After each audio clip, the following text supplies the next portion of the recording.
यूनान ने 5 मुख्तलिफ कार्रवाइयों में मुल्क के जुनूबी जजीरों और उसके अतराफ से सैकड़ों तारिकीन वतन को समंदर से बाहिफाजत निकाल लिया। यूनान की नेशनल कोस्ट गार्ड ने रोजाना की प्रेस ब्रीफिंग में बताया कि यूनान के इंतहाई जुनूबी में वाक़े जजीरे गियोडोस से तकरीबन 25 नॉटिकल मील दूर समंदर से 430 से जायद तारिकीन वतन को रेस्क्यू किया गया, जिसके बाद उन्हें दूसरे शहर आगिया गालिनी मुंतकिल कर दिया गया। आगिया गालिनी से तारिकीन वतन को बसों के जरिए महफूज मकामात पर मुंतकिल किया गया।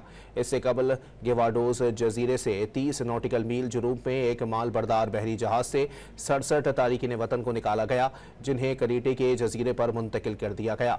इसके अलावा गियोडोस के करीब से मजीद 24 तारिकीन वतन को, इससे कबल 67 दीगर तारिकीन वतन को गियोडोस से 30 नॉटिकल मील जुनूब में एक माल बरदार जहाज ने मार्शल जजायर का झंडा लहराते हुए देखा था।